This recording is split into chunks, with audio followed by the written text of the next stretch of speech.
Hello everyone and welcome. Make a cup of your favorite drink and get comfortable because this is a wonderful time for news stories from Yellow Cat. Send your own stories in the comments below and maybe they'll be in our new video. Have you ever been prompted to quit your job right on the spot? Not like a 2 weeks notice, just a I quit and walk out the door.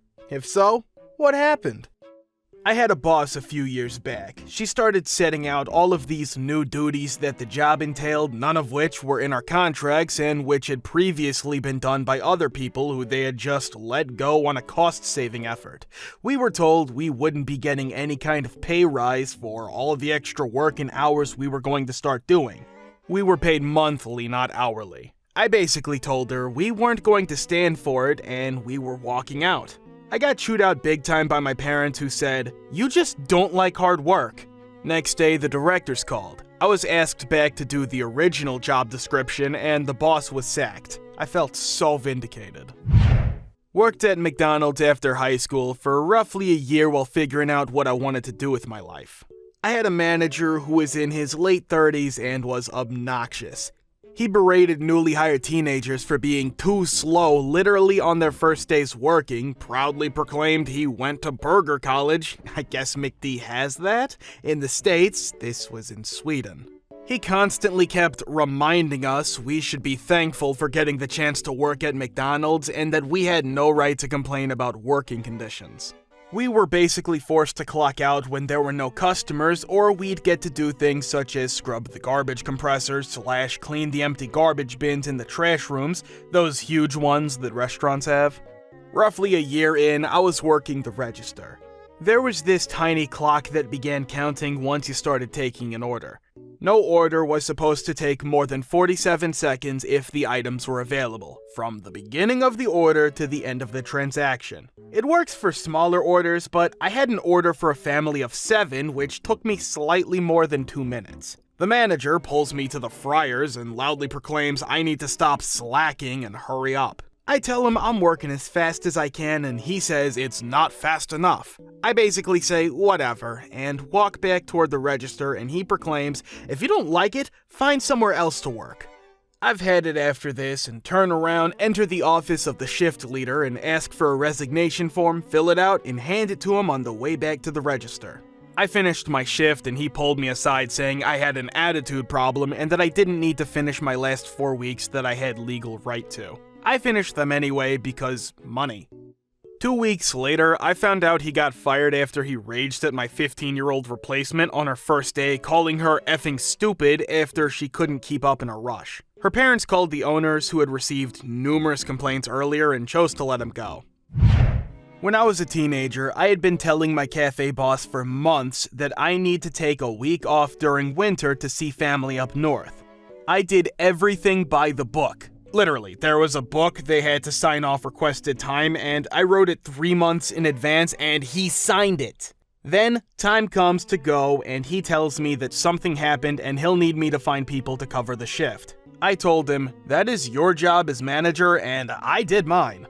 I went and I came back. He wanted me to sign some warning paper for corporate. I looked at him, said, I appreciate you as a person, but this is one of the most unprofessional management styles I have ever seen. I left then and there.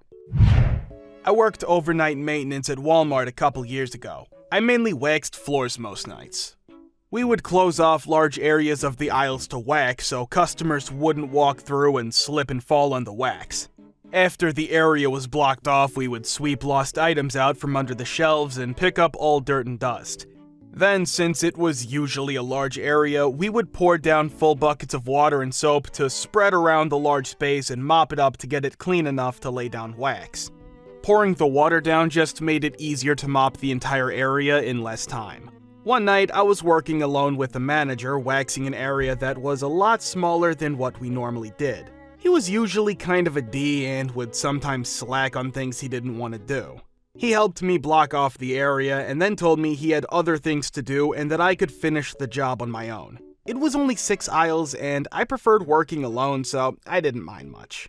I began sweeping junk from under the first shelf when a long metal pipe rolled out. It was too dark under the shelf to see what else was there, so I kept sweeping the broom under. Then, the other broken piece of metal pipe poked out, with a bunch of frayed electrical wires sticking out of it. I wasn't about to just keep going and pour water down in that area, so I went to find my manager to let him know, and I figured I would just skip that aisle and do the rest while he found the electrical crew. Found him and let him know, and he rolled his eyes and told me to just finish the whole job. I reminded him that part of the job was to pour down water and that it might not be a good idea. He asked if I was afraid of getting electrocuted, and I just stared blankly. He scoffed and simply said, "Listen, Jada Jewel, you can't have a negative attitude about work. If you don't worry yourself about getting electrocuted by overthinking it, then it won't happen," and sent me away to finish the job. I walked back to the area with the wires, looked at them for a few minutes, then walked straight to the time clock, clocked out, and walked home. Never went back. I still feel bad for walking out, but that manager was kind of an a-hole. Yeah, I live in a touristy town and got a job last year at a gift shop on the wharf. I loved the location and meeting new people was rad, but I had a manager who thought it was okay to be a condescending bee to us. They mostly hired high schoolers, and of course, those poor girls thought it was okay to be yelled at and condescended to by your boss. I knew it wasn't. I told her, "You can either talk to me like a human being or explain to the owner why I quit." She just said, "I do talk to you like a human being, and this is how I talk, and I am not changing that." So I said, "Okay," and walked out. As I walked out, I told a few of the girls there that it's never okay to an authority figure to be demeaning and and that they should just look for another side job. I worked at a pizza chain for a spell, and I should have known from the start it would be trouble.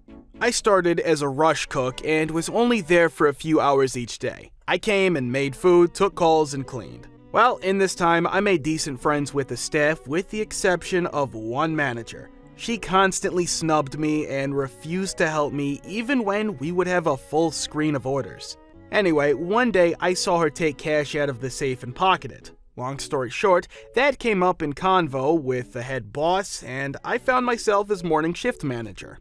Now, I was the only one in charge of opening in the morning, preparing for the day, and making sure everything was ready for lunch and then dinner crew. One day leaving work, I made the comment I had been feeling really sick the last few days, and my boss told me that if I needed to leave early the next day, that he would come in early to let me go. I was in the next day to do the usual daily prep and still feeling sick as death, so around noon I called my boss and let him know I wouldn't make it much longer. He was apparently so involved with whatever he was doing that he told me if my health problem was going to be such an issue, then maybe I should find a different job. I had very good attendance until this bout of sickness, so I was pretty offended and on the verge of vomiting yet again that morning after he had said the day before he would help, so I let him know on the phone that I would do just that, and since he didn't want to come in now to help me, he could spend the rest of his summer opening in place of me until he found someone else. I turned off the ovens and closed the store, left the keys in the hiding spot where they are kept, and told the driver to ask the boss what to do when he finally gets there. Not my proudest way to leave a job, but man, F that. Disrespect someone else. The first one when I was young. I work at this retail store and we got robbed. Our boss, who was there as well, began to scream at us for not doing anything to stop the thugs, who had guns, stating that because we were in kickboxing and BJJ, we should done something extra and that the amount extracted was going off our paychecks. Second one, nothing special, no catharsis or background. I guess I was just tired of doing paperwork all day. Remember standing up, going to the receptionist, telling her to tell my boss as soon as comes back that I quit, and that was it. It was my third day being a bank teller. I was called into my boss's office for performance issues. Confused since it was my third day. I went in and was told that a manager reported me for complimenting a coworker on her computer skills. They told me that compliments really just show I am insecure about my own abilities and are not allowed in the office. I told them that I believe in a positive work environment where people compliment and encourage each other and that I was quitting right then. Also, in the same meeting, they disclosed that 75 cents were missing on my first day but was later found. They assumed I stole it, then replaced it, and were going to write me up. If I were to steal, I would have stolen an F of a lot more than 75 cents. I was selling security alarms door to door in a 100% commission job. A full suit was required on a daily basis to look professional. One day there was a storm, hours of torrential rain. We still had to go door to door. I was unknowingly assigned to a council estate where none of the residents owned their own property and thus couldn't have house alarms installed. I rang my manager to inform him of this and to relocate me elsewhere. After an hour of standing in the rain earning no money when he still hadn't come to collect me, I rang him to say that my clothes are completely soaked and that I'm going to get the bus home. He arrived shortly after that and said to me, "If you go home now, don't bother coming back tomorrow." I replied, "That's fine."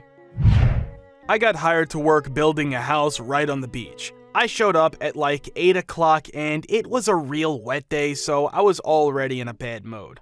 I got up on the frame's second story and they hadn't got the plywood yet, so I was walking around on these slippery A joists and just feeling super unsafe. So it sucked already and everybody was mean, but whatever. Then finally the plywood arrives and they're bringing it in on a crane. The plywood's hanging off the crane like a foot or so away from the deck and they can't get it loose. The boss yells for me to come over. He says, "Get out there and jump on the product." I said, "You want me to do what?" "Get on the effing product." It's hanging in midair like 20 feet off the ground. So I just go, "I think I quit." And he goes, "You get off my effing roof before I throw you off." So I'm heading down to the ground and he goes, "Hey." So I stop. And he says, "I don't want you telling anyone I didn't pay you." And he literally throws a crumpled up 20 at me. An hour and a half. That was the shortest job I ever had. Worked as a portrait photographer. Boss would ride my A over numbers. Numbers that I felt you needed to be predatory in sales tactics to hit. One day he got really nasty about them and I told him, "I don't need this ass. I don't need this money. I'm taking my lunch. Pretty sure I'm not coming back." He apologized profusely and talked me into staying. Then he quit a few weeks later. Now, I was doing both our jobs. Realized he was only the massive D he was because corporate was writing his A twice as hard as he was writing mine. Went home, had an F this moment, drafted a quick resignation effective immediately letter, drove back. Bought the rights to what photos they had of my family with my employee discount, then handed it in. What happened? Nothing. They mailed my last check and I never heard from them again. Did get a class action settlement notice a few years later because they were violating laws by denying us our breaks. A few $1,000 payout. Thank you for watching. Thank you for subscribing, the likes, and the comments. See you in the next video.